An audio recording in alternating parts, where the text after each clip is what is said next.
Venom versus Xenomorph. That symbiote has its uses. Let's begin. Venom versus a Xenomorph. Yes, a new Venom movie's out, so it seems fitting to cover this fantasy battle. Venom is a sentient alien symbiote possessing an amorphous, liquid-like form, which requires a host, usually a human, to bond with for its survival. The Venom symbiote's first known host was Spider-Man, and they eventually separated in The Amazing Spider-Man issue 258, with a brief rejoining in Web of Spider-Man issue 1, 5 months later. The symbiote went on to merge with other hosts, most notably Eddie Brock, its second and most infamous host, with whom it first became Venom and one of Spider-Man's arch-enemies. There's also Carnage, when Eddie Brock's Venom symbiote soon returned to be bonded again, allowing Venom to escape prison. The symbiote left its offspring in the cell. The new symbiote then bonded with Brock's psychopathic cellmate, Cletus Cassidy, transforming him into Carnage. The alien, or Xenomorph, needs no introduction. It first appeared in the movie Alien 1979. The Xenomorph is a vicious, predatory creature with no higher goal than the propagation of its species and the destruction of any life that could pose a threat to it. Could a symbiote even merge with a Xenomorph? Would it want to? And how could a Xenomorph resist it? Well, let's find out. First, some stats. Xenomorph XX121. Height 2.2 meters. Length 4 meters, including the tail. Weight 180 kilos.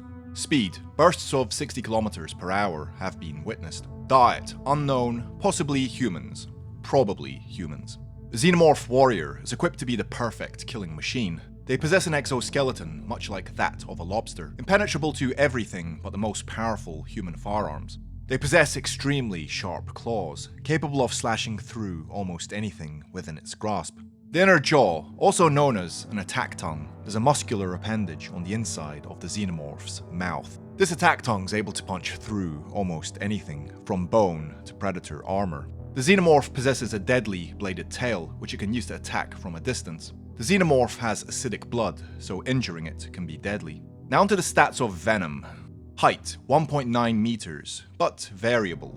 Weight 104 kilos, but again variable. Speed hard to gauge, but he can scale a building in mere seconds. Definitely quicker than a Xeno. Diet, humans, human organs. Apparently, he likes brains.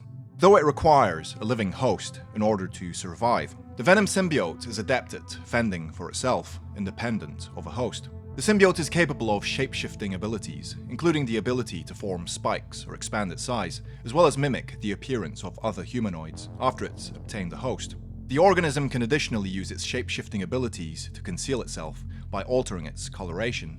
It also contains a small dimensional aperture, allowing its hosts to carry items without adding mass to the costume. The symbiote also exhibits telepathic abilities, primarily when it needs to communicate with its host. Because of its contact with Spider-Man, the symbiote grants all of its subsequent hosts Spidey's powers and cannot be detected by his spider sense. The Spider-Man's fighting style is partly dependent on the spider sense. His effectiveness was somewhat hampered when he battled Eddie Brock, retaining its memory from the time it was bonded with Spider-Man. Venom's capable of producing webbing, similar to Spider-Man's own variety, created from itself. The symbiote greatly enhances the physical strength of the people it bonds with. Its hosts experience a vastly larger size and musculature. The symbiote displays non-human teeth, which are very sharp. It commonly protrudes a long tongue from its mouth. Venom's depicted as being physically much bigger than Spider-Man, as well as having more brute strength. Venom exhibits some immunities to the supernatural powers of others, such as the penance stare of Ghost Rider, or Spider-Man's extrasensory spider sense. Some incarnations of the Venom symbiote have shown it's able to replicate itself. This ability is shown in the 2005 miniseries Spider-Man Reign, when Venom recreates his own symbiote to combat his loneliness. The Venom symbiote's vulnerable to fire and sonic waves, causing it great pain and exhaustion if it sustains enough exposure. It can sense and track all of its offspring symbiotes, except Carnage. It learned how to block this ability shortly after bonding with Cletus Cassidy and confronting Venom Eddie Brock for the first time. The Venom symbiote's shown to form giant web-like dragon wings when in contact with Null. So who would win in a fight? A one-on-one fight? Well, in my opinion, there isn't much the Xeno can do against Venom. unless Venom is somehow vulnerable to acid blood. In the new movie, and many times in the comics, they do mention that fire can kill him. So it's possible that acid would also have a severe effect on Venom. Venom can easily create stabbing weapons to smash the Xeno to pieces, and I don't think a splash of acid is going to have much effect on him, or the host inside.